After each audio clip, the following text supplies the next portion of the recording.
വസയുജന്നബുഹൽ അത്ഖാ.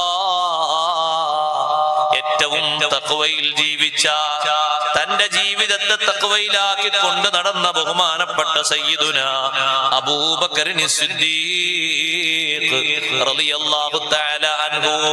അല്ലാഹുവിന്റെ മാർഗത്തിൽ വിശ്വസിച്ച 7 മഹാന്മാർ അല്ലാഹുവിന്റെ മാർഗത്തിൽ വിശ്വസിച്ചതിന് വേണ്ടി കഠിന ശിക്ഷ അനുഭവിച്ച 7 ആളുകളെ മോചിപ്പിച്ച മഹാനാണ് സയ്യിദുനാ അബൂബക്കറിന് സിദ്ദീഖ് റളിയല്ലാഹു അൻഹു. ആ തഖ്വയുടെ ഏറ്റവും വലിയ മൂല്യമാണ് തൊട്ട് താഴെ അല്ലാഹു പറയുന്നത്, അല്ലദീ യുഅ്തി മാലഹു യതസക്കാ. തന്റെ സമ്പത്ത് അല്ലാഹുവിന്റെ മാർഗത്തിൽ ധാരാളം ചെലവഴിച്ചു പോയി. 7 വലിയ മഹാന്മാര് അള്ളാഹുവിൽ വിശ്വസിച്ചു എന്ന ഒറ്റ കാരണം കൊണ്ട്, അഷ്റഫുൽ ഖൽഖ് സല്ലല്ലാഹു അലൈഹി വസല്ലം തങ്ങൾ വിശ്വസിച്ചു എന്നുള്ള കാരണം കൊണ്ട് അവരുടെ യജമാനന്മാരും കുടുംബക്കാരും കഠിനമായവരെ പീഡിപ്പിച്ചു. ആ കൂട്ടത്തിൽ ഒരാളാണ് സയ്യിദുനാ ബിലാൽ. മറ്റൊരു മഹാനാണ് ആമിർ ഇബ്നു ഫുഹൈറ റളിയല്ലാഹു അൻഹു. വേറെ ഒരു സഹോദരിയാണ് നഹ്ദിയ എന്നൊരു സഹോദരി. 4-മത്താള് ആ സഹോദരിയുടെ മകൾ. 5-മത്താള് സിന്നീറ ബീവി. 6-മത്താള് ഉമ്മു ഈസ റളിയല്ലാഹു അൻഹാ. മറ്റൊന്ന് 7-മത്താള് ബനുൽ മുഅമ്മൽ കുടുംബത്തിലെ അടിമ സ്ത്രീ. 7 പേരുടെയും ചരിത്രങ്ങൾ 7 ആക്കി പറയണം. അതിനൊന്നും സമയം ഒതുക്കൂല, പറയേണ്ട വിഷയങ്ങൾ കുറച്ചുകൂടി ഉള്ളതുകൊണ്ട് ഞാൻ ചുരുക്കി പറഞ്ഞതാണ്. ഈ 7 ആൾക്കാരെ മോചിപ്പിക്കുന്നതിൽ ലക്ഷക്കണക്കിന് സമ്പത്താ ചെലവഴിച്ചത്. ബിലാൽ റളിയല്ലാഹു അൻഹു മോചിപ്പിക്കാൻ എന്ത് വേണമെന്ന് ചോദിച്ചപ്പോ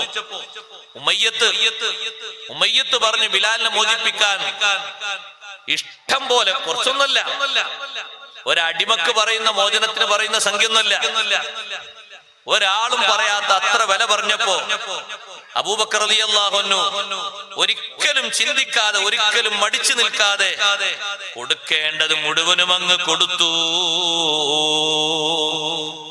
എന്നാലും വേണ്ടിയില്ല, ഒരിക്കലും ഈ ശിക്ഷ കാണാൻ പറ്റൂല. ഈ ശിക്ഷിക്കപ്പെടുന്ന ആളുകളെ മോചിപ്പിച്ചു.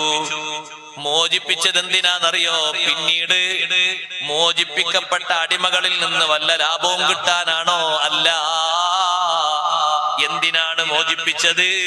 തൊട്ടു താഴെ തന്നെ അല്ലാഹു തആല പറഞ്ഞു, വമാലി അഹദിൻ ഇൻദഹു മിൻ നിഅമത്തിൻ തുജ്സാ ഇല്ല ബിത്തിഗാ വജ്ഹി റബ്ബിൽ അഅലാ. മോചനം കിട്ടിയ 7 ആളുകളിൽ നിന്ന് എന്തെങ്കിലും സ്വാധീനം കിട്ടാൻ, എന്തെങ്കിലും സഹായം കിട്ടാനോ, അവരെ മോചിപ്പിച്ചിട്ട് അവർ മരിച്ചു പോകുമ്പോ അനന്തര സ്വത്തിന്റെ ഒരു വിഹിതം മോചിപ്പിച്ച ആൾക്ക് ഇസ്ലാമിൽ അടിസ്ഥാനപരമായിട്ട് ഉണ്ട്. അതൊന്നും കിട്ടാൻ വേണ്ടി മോചിപ്പിച്ചതല്ല. ഇല്ല ബിത്തിഗാ വജ്ഹി റബ്ബിൽ അഅലാ. പടച്ച റബ്ബിന്റെ പൊരുത്തം മാത്രം ലക്ഷ്യം വെച്ചുകൊണ്ടാണ് സിദ്ദീഖ് റളിയല്ലാഹു അൻഹു ആ മോചനം നടത്തിയത്. അങ്ങനെ മോചിപ്പിച്ച മഹാനെ പറ്റി അല്ലാഹു പറയുന്ന വാക്ക് അൽ അത്ഖാ. വലിയ തഖ്വയിൽ ജീവിച്ച മഹാനാണ്. ഉമ്മമാരെ, സഹോദരങ്ങളെ, ചെറുപ്പക്കാരെ, സിദ്ദീഖ് റളിയല്ലാഹു അൻഹുവിന്റെ സൂക്ഷ്മതയും സിദ്ദീഖ് റളിയല്ലാഹു അൻഹുവിന്റെ ഭക്തിയും നമ്മൾ പഠിക്കേണ്ടത് തന്നെയാണ്. ഒരു ഹറാമിന്റെ സംശയമുള്ള ഒരു ചെറിയ ധനം സിദ്ദീഖ് റളിയല്ലാഹു അൻഹുവിന്റെ വായിലെത്തി എന്ന് കാണുമ്പോഴേക്ക് എത്രമാത്രം പേടിച്ചു പോയി, എത്രമാത്രം കരഞ്ഞുപോയി. സിദ്ദീഖ് തങ്ങൾക്ക് ഖിദ്മത്തെടുത്തിരുന്ന അടിമ സെയ്ദ് ഇബ്നു അർഖം റളിയല്ലാഹു അൻഹു പറയുകയാണ്, അബൂബക്കർ സിദ്ദീഖ് റളിയല്ലാഹു അൻഹു അടിമയുണ്ട്. ആ അടിമ എല്ലാ ദിവസവും ജോലിയെടുത്തിട്ട് നല്ല വരുമാനം കൊണ്ടുവന്നു കൊടുക്കും. അടിമ ജോലിയെടുത്തിട്ട് കിട്ടുന്ന വരുമാനം സയ്യിദിന് ഹലാലാണ്. ഒരു ദിവസം ഭക്ഷണം കൊണ്ടുവന്നു കൊടുത്തു. സിദ്ദീഖ് റളിയല്ലാഹു അൻഹു അതിൽ നിന്നൊരു പിടി എടുത്തിട്ട് വായിലേക്ക് ഇട്ടു. ഒരൊറ്റ പിടി ഭക്ഷണമാണ്. സാധാരണ സാധാരണ അടിമ ജോലി കഴിഞ്ഞു വന്നാൽ എന്തെങ്കിലും സിദ്ദീഖ് തങ്ങളെ കയ്യിലേക്ക് കൊടുക്കുമ്പോ സിദ്ദീഖ് റളിയല്ലാഹു അൻഹു ചോദിക്കും, ഇന്ന് എന്തെടുത്ത ജോലി എന്താണ്, ഈ ജോലി ആരാ വീട്ടിലാ ചെയ്തത്, എന്നിട്ട് എത്രയാ ശമ്പളം കിട്ടിയത്, ഈ എന്ത് ഭക്ഷണം കൊണ്ട് വന്നു കൊടുത്താലും ചോദിക്കും ഈ ഭക്ഷണം എവിടുന്നാ ഉണ്ടാക്കിയത്, അതിന് കാശ് എവിടുന്നാ കിട്ടിയത്. അങ്ങനെ ചോദിക്കാതെ ഒരൊറ്റ ഭക്ഷണവും കഴിക്കാറില്ല. അന്ന് സംഗതി അങ്ങനെ ചോദിക്കാൻ മറന്നുപോയി. ഭക്ഷണം കൊണ്ടുപോയി കൊടുത്തു. ഒരു പിടി ഭക്ഷണം എടുത്തിട്ട് സിദ്ദീഖ് റളിയല്ലാഹു അൻഹു കഴിച്ചു. മാലക കുന്ത തസ്അലുനി കുല്ല ലൈല വലം തസ്അൽനി ലൈല. എല്ലാ രാത്രിയും ഞാൻ ഭക്ഷണം കൊണ്ടുതരുമ്പോ എന്നോട് ചോദിക്കാറുണ്ടല്ലോ എവിടുന്നാണ് ഭക്ഷണം കിട്ടിയത്, അതിന് സമ്പാദ്യം എവിടുന്നാണ്, ജോലി ഹലാലാണോ എന്നൊക്കെ ചോദിക്കാറില്ലേ. ഇന്ന് എന്തുകൊണ്ട് നിങ്ങൾ ചോദിച്ചില്ല? ഇന്ന് ചോദിക്കാൻ വിട്ടുപോയല്ലോ. സിദ്ദീഖ് തങ്ങൾ പറഞ്ഞു, ഹമലനി അലാ ദാലികൽ ജൂ, ഇന്ന് അല്പം വിശപ്പുണ്ട്, അപ്പൊ ഒരു പിടി ഭക്ഷിക്കട്ടെ എന്ന് കരുതിയിട്ട് പെട്ടെന്നൊരു പിടിയെടുത്ത് ഞാൻ അങ്ങ് ഭക്ഷിച്ചു പോയി. മിൻ ഐന ജീത ബിഹാദാ, എവിടുന്നാണ് ഈ ഭക്ഷണത്തിനുള്ള ധനം കിട്ടിയത്?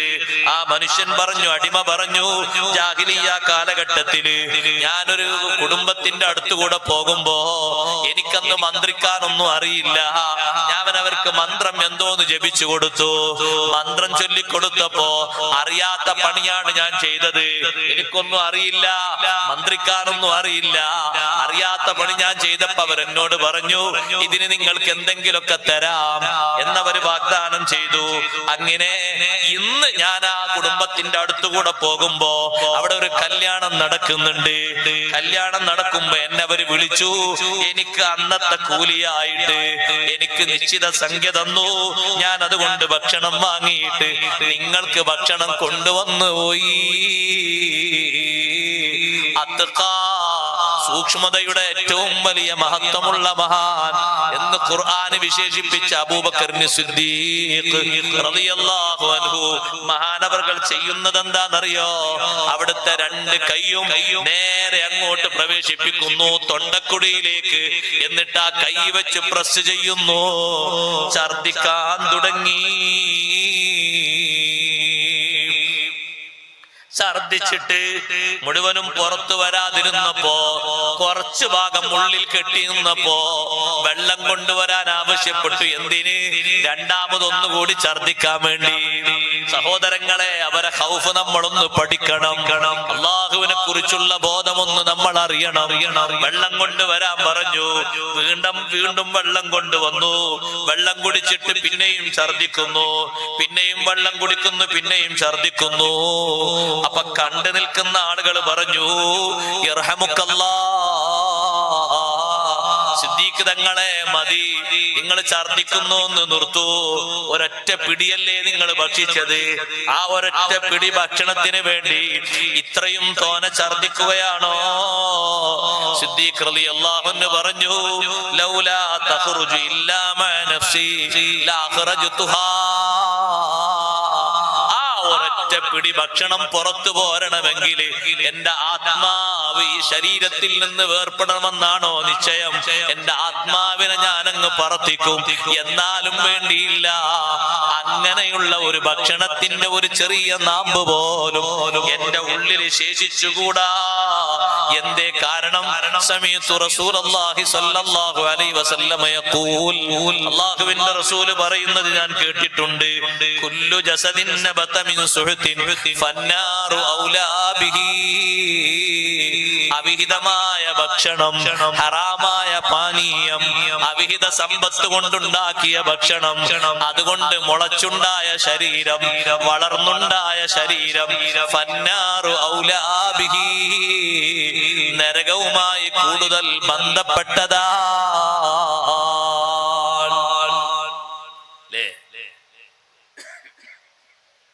പലിശപ്പണം പുരുഷന്മാർക്കും സ്ത്രീകൾക്കും മുമ്പൊക്കെ സ്ത്രീകൾ തൊട്ടിട്ടല്ലേ ഒറ്റ സ്ത്രീ.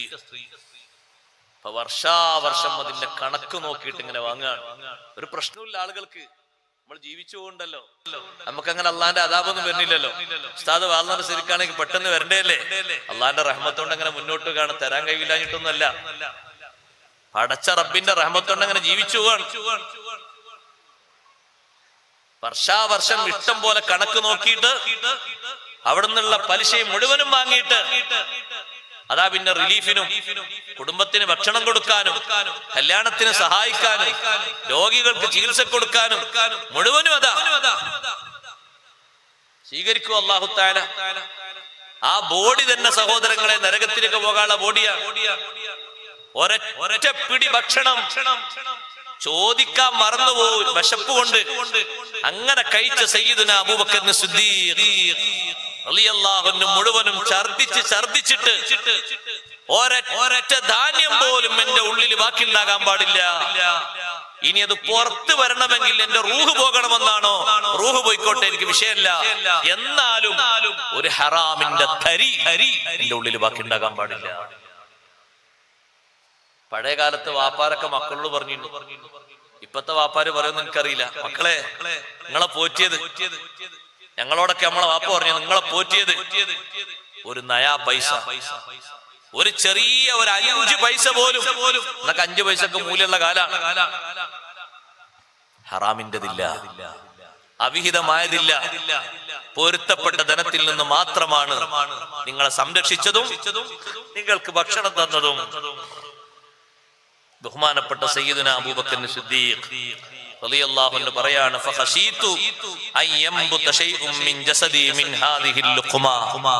ഈ ഒരൊറ്റ പിടി ഭക്ഷണത്തിൽ നിന്ന്, ആ ഒരൊറ്റ പിടി ഭക്ഷണത്തിൽ നിന്ന് ഏതെങ്കിലും ഒരു ഭാഗത്ത് നീര് വികസിച്ചിട്ട് എന്റെ ശരീരം വളരുന്നത് ഞാൻ പേടിച്ചുപോയി.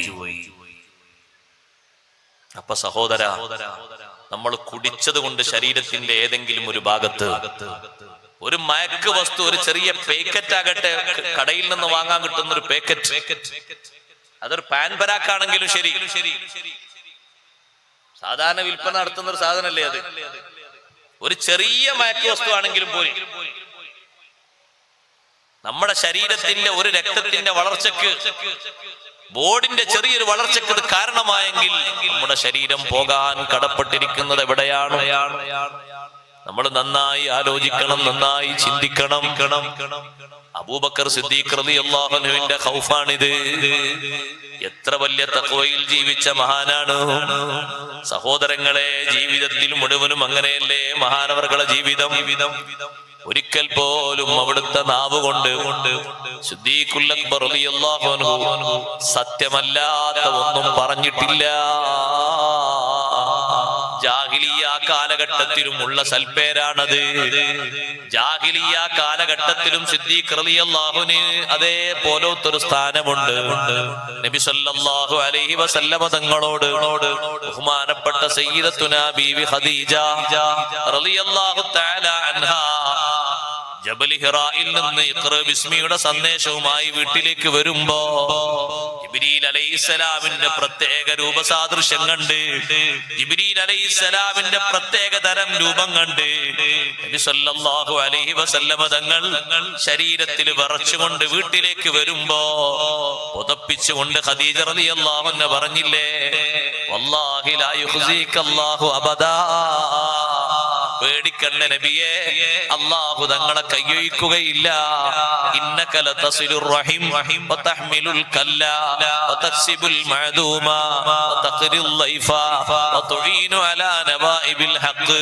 നിങ്ങൾ കുടുംബബന്ധം പുലർത്തുന്ന ആളാണ്, പാവപ്പെട്ടവർക്ക് എന്തെങ്കിലുമൊക്കെ നേടിക്കൊടുക്കുന്ന ആളാണ്. ഏതെങ്കിലും ആളുകൾ പരിചയമുള്ളവരോ ഇല്ലാത്തവരോ അതിഥികളായി വന്നാൽ നല്ല സൽക്കാരം കൊടുക്കുന്ന ആളാണ്. ഒരുപാട് ഗുണങ്ങൾ നിങ്ങൾക്കുണ്ടല്ലോ നബിയെ, തങ്ങൾ ഭയപ്പെടേണ്ടതില്ല. ഇതേ വിശേഷണം ബഹുമാനപ്പെട്ട സയ്യിദുനാ അബൂബക്കർ സിദ്ദീഖ് റളിയല്ലാഹു അൻഹുവിനോടും അന്നത്തെ മക്കയിലെ കാരണവരായ ഇബ്നു ദുഗ്ന പറഞ്ഞത് ഇമാം ബുഖാരി തങ്ങൾ സ്വഹീഹിൽ റിപ്പോർട്ട് ചെയ്തില്ലേ? ഇബ്നു ദുഗ്ന എപ്പോഴാണത് പറഞ്ഞത്? സിദ്ദീഖ് റളിയല്ലാഹു അൻഹു ഖുർആൻ കേൾക്കുന്നത് ഓരോ ദിവസവും കാണാതെ പഠിച്ച്, ഫർള് നിസ്കാരത്തിന്റെ മുമ്പ് ഇസ്ലാമിൽ നിയമമാക്കിയ നിസ്കാരമാണ് സുന്നത്ത് നിസ്കാരം. സുന്നത്ത് നിസ്കാരങ്ങളിൽ തന്നെ വളരെ നേരത്തെ വന്ന നിസ്കാരമാണ് രാത്രിയിലെ നിസ്കാരം. യാ അയ്യുഹൽ മുസമ്മിൽ ഖുമിൽ ലൈല ഇല്ലാ ഖലീലാ നിസ്ഫഹു അവ ഇൻഖുസ് മിൻഹു ഖലീലാ. ഫർള് നിസ്കാരം നിയമമാക്കപ്പെടുന്നതിന്റെ മുമ്പ് തന്നെ തഹജ്ജുദ് നിസ്കാരം നിയമമാക്കപ്പെട്ടിട്ടുണ്ട്.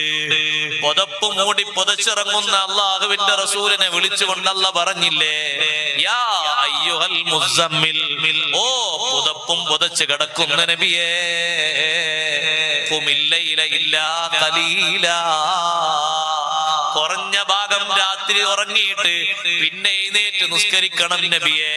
എത്രയാണ് നിസ്കരിക്കേണ്ടത്? നിസ്ഫഹു, രാത്രിന്റെ പകുതി തങ്ങൾ നിസ്കരിക്കണം. അവിൻഖുസ് മിൻഹു, അല്ലെങ്കിൽ പകുതിയിൽ നിന്ന് കുറച്ച് കുറഞ്ഞിട്ട് മൂന്നിലൊരു ഭാഗം നിസ്കരിക്കണം. ഔ സിദ് അലൈഹി, അല്ലെങ്കിൽ മൂന്നിൽ 2 ഭാഗം നിസ്കരിക്കണം. നിസ്കരിക്കുമ്പോ വറത്തിലിൽ ഖുർആന തർത്തീലാ, സാവകാശം സുന്ദരമായി ഖുർആൻ ഓതണം നബിയേ. ആ നിസ്കാരം സിദ്ദീഖ് റളിയല്ലാഹു അൻഹു പഠിച്ചത് മുതൽക്ക് തന്റെ വീട്ടിൽ ചെന്ന് രാത്രി സിദ്ദീഖ് തങ്ങൾ നിസ്കരിക്കും. നട്ടപ്പാതിര നേരത്ത് സിദ്ദീഖ് റളിയല്ലാഹുവിന്റെ ഓത്ത് കേട്ടാൽ വല്ലാത്ത ഒരു സന്തോഷമുള്ള, ആരെയും പിടിച്ചിരുത്തുന്ന ഒരു ശൈലിയാണ് സിദ്ദീഖ് റളിയല്ലാഹുവിന്റെ ഓത്ത്. നട്ടപ്പാതിര നേരത്ത് വീട്ടിന്റെ ഉള്ളിൽ വെച്ച് നിസ്കരിക്കുന്ന സുന്നത്ത് നിസ്കാരത്തിൽ ഓതുന്ന ഓത്ത് കേട്ടിട്ട് പരിസരത്തുള്ള വീടുകളിലെ സഹോദരിമാര് മുഴുവനും വീട്ടിൽ നിന്നിറങ്ങിയിട്ട് സിദ്ദീഖ് തങ്ങളെ വീട്ടിന്റെ മുറ്റത്ത് വന്ന് തപസ്സിരിക്കാൻ തുടങ്ങി. ഈ വന്നിരിക്കുന്ന സഹോദരിമാരൊന്നും മുത്തുനബി തങ്ങളെ വിശ്വസിച്ചവരല്ല. നബി സല്ലല്ലാഹു അലൈഹി വസല്ലം തങ്ങളെ വിശ്വസിക്കാത്ത ആളുകളാണ്. പക്ഷെ ഖുർആനിന്റെ വശ്യ മനോഹാരിത അതാണ്. ഖുർആനിന്റെ ഓത്തിന് ഒരു വശീകരണമുണ്ട്, ആശയങ്ങൾക്ക് വശീകരണമുണ്ടെന്നതിൽ തർക്കമില്ല ലോകത്ത്. ഖുർആൻ ഇപ്പോഴും ജനങ്ങളെ സത്യത്തിലേക്ക് വഴി നടത്തുന്ന, അന്ധമില്ലാത്ത ആളുകളെ ശരിക്ക് ബോധം കൊടുത്ത് വളർത്തുന്ന അള്ളാഹുവിന്റെ കിതാബാണ് വിശുദ്ധ ഖുർആൻ. ചിന്തിക്കുന്നവർക്ക്, പഠിക്കുന്നവർക്ക് ഇപ്പോഴും പുതിയ പാഠങ്ങൾ വേണോ? ഖുർആനിലുണ്ട്. പുതിയ വിസ്മയങ്ങൾ അറിയണോ? ഖുർആനിലുണ്ട്. എല്ലാ വിഷയങ്ങളും ഖുർആനിലുണ്ട്. അർത്ഥങ്ങളുടെ തലങ്ങൾ നോക്കിയാലൊന്ന് വേറെ. പാരായണത്തിന്റെ ഓത്തിന്റെ രസം കേട്ടിട്ട് ഉറങ്ങുന്ന സഹോദരിമാരെ എഴുന്നേറ്റ് വന്നു എന്ന് പറഞ്ഞാൽ ഖുർആനിന്റെ വശ്യത എത്രയാണ്? സഹോദരങ്ങളെ, സുഹൃത്തുക്കളെ, പാട്ടിലൊന്നല്ല ആനന്ദമുള്ളത്. ഏതെങ്കിലും അർദ്ധരത്നങ്ങളായ പെൺകുട്ടികൾ വന്നിട്ട് അപ്പുറത്തും ഇപ്പുറത്തും വലിയ DJ സെറ്റ് സംവിധാനം ചെയ്തിട്ട് മുട്ടും കൊട്ടും കൊരവയുണ്ടാക്കിയിട്ട് ഇപ്പുറത്തൊരു ആൺകുട്ടിയും അപ്പുറത്തൊരു പെൺകുട്ടിയും ഒരു പാതി വസ്ത്രം പുറത്തേക്ക് കീറിപ്പറിച്ച് കളഞ്ഞിട്ട് തുള്ളിയിട്ട് പാട്ട് പാടുന്ന, അതിലൊന്നല്ല ആനന്ദം. അതൊക്കെ വെറുതെ, അതൊക്കെ ഒരു കോപ്പ് കൂട്ടുന്ന ഒരു പരിപാടിയേ ഉള്ളൂ. ഏറ്റവും വലിയ ആനന്ദം ഖുർആനിന്റെ ഓത്തിന്റെ മുന്നിലാ. എത്ര കാലമായി സഹോദരങ്ങളെ ഹറമിലെ ഇമാമിന്റെ ഓത്ത് കേട്ടിട്ടെപ്പോഴും എടുത്തിട്ടുണ്ടോ? എന്തൊരു സൗന്ദര്യം ആ ഓത്തിന്. മക്ക പള്ളിയിലെയും മദീന പള്ളിയിലെയും ആ 2 രാജ്യങ്ങളിലെയും 2 രാജ്യങ്ങൾക്കും അല്ലാഹു കാവൽ നൽകട്ടെ. ആ 2 പവിത്ര ധന്യമായ രാജ്യങ്ങളിലെയും ഇമാമുകൾ ഓതുന്ന ഓത്തിന് ലക്ഷക്കണക്കിന് ആളുകളല്ലേ തേങ്ങിക്കരഞ്ഞുകൊണ്ട് വിശുദ്ധ റമളാനിലെ 27-ാം രാവിലെ ആമീൻ പറയുന്നത്. ആ ഓത്ത് കേൾക്കാൻ വേണ്ടി ലക്ഷങ്ങളല്ലേ ഒരുമിച്ച് കൂടുന്നത് അവിടെ. ആസ്വാദനത്തിന് ഒരു കുറവില്ല. ഏറ്റവും വലിയ ആസ്വാദനം, ഏറ്റവും വലിയ ആനന്ദം അത് ഖുർആനിന്റെ ഓത്താണ്. അത്ര മനോഹരമുള്ള ഒന്ന് ലോകത്ത് പറയില്ല. അഷ്റഫുൽ ഖൽഖ് റസൂലുള്ളാഹി സ്വല്ലല്ലാഹു അലൈഹി വസല്ലം നിങ്ങൾ പോലും ഓതി കേൾക്കാൻ ആഗ്രഹിച്ച ഒന്ന് അല്ലാഹുവിന്റെ ഖുർആനാണ്. വേറൊരാളെ നിർത്തിയിട്ട് തങ്ങൾ ഓദിപ്പിച്ചു, നിങ്ങൾ ഓതു, ഞാനൊന്ന് ഓത്ത് കേൾക്കട്ടെ. മറ്റൊരാളെ ഓത്ത് കേൾക്കുന്നത് എനിക്ക് ആനന്ദമാണെന്ന് പറഞ്ഞു തങ്ങൾ.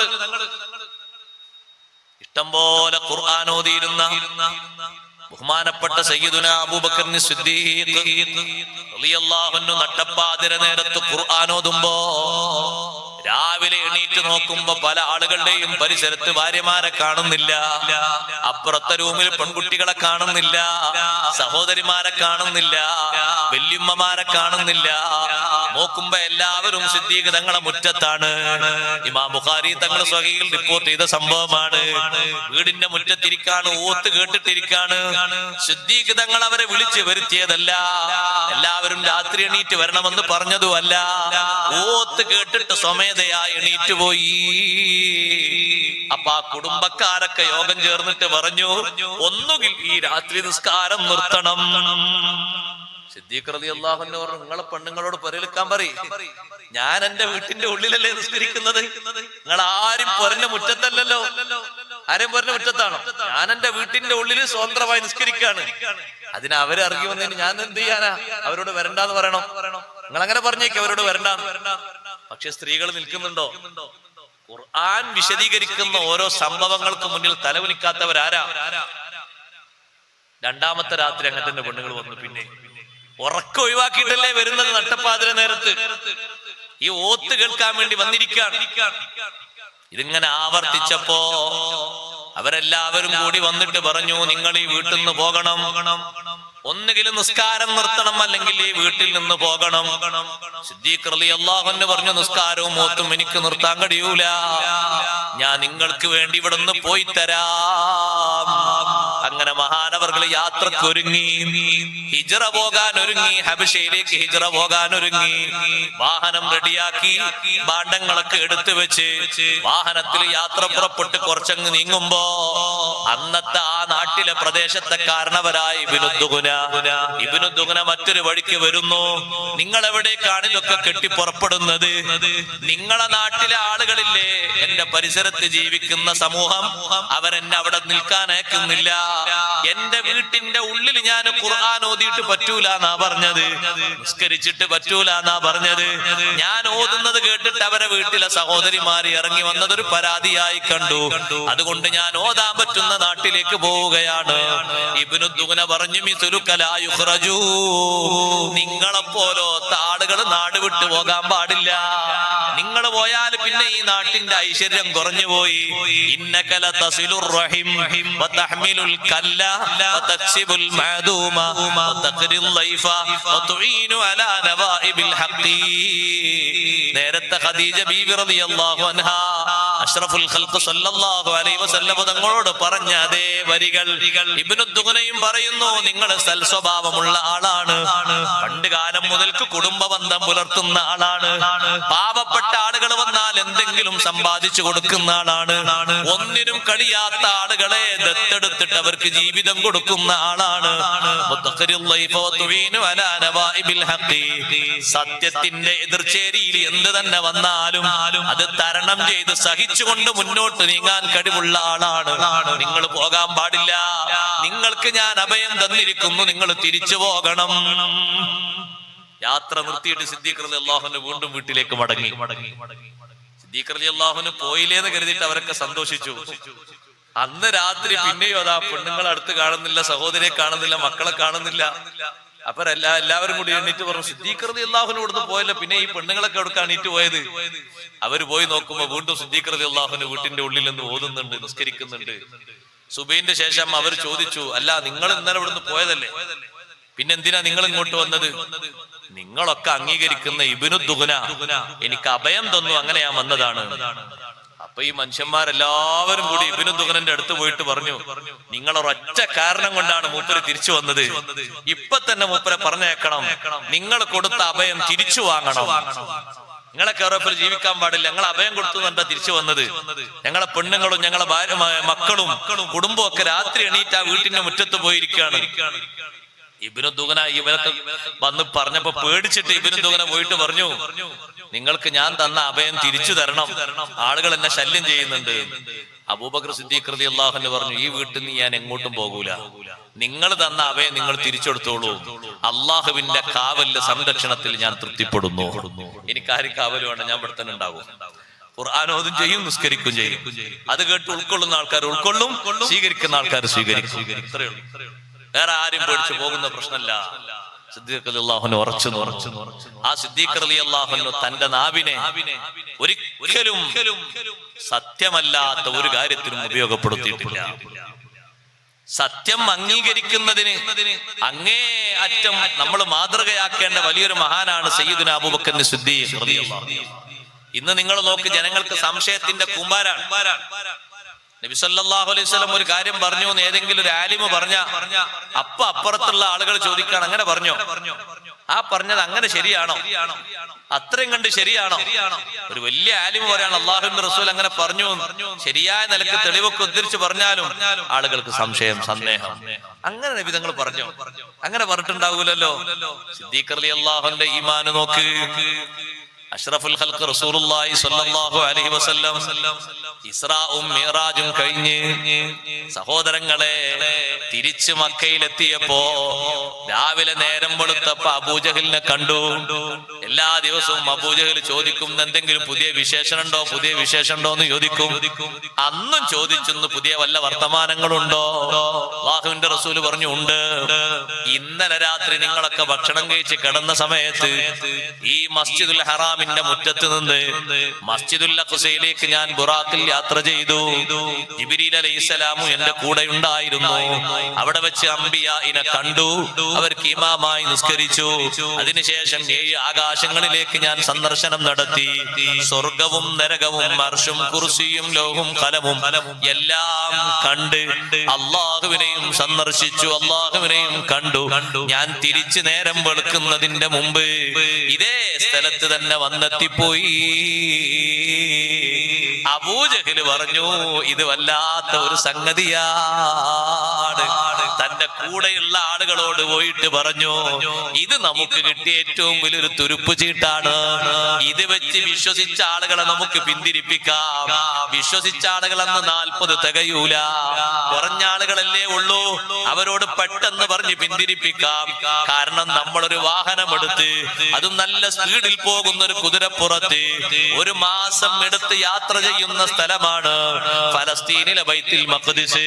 ആ ബൈത്തുൽ മഖ്ദിസിലേക്ക് ഒരു രാത്രിയിലെ ചുരുങ്ങിയ സമയം കൊണ്ട് പോയി തിരിച്ചു വന്നൂന്നോ, അതൊരു നിലക്കും ആരും സമ്മതിക്കൂല.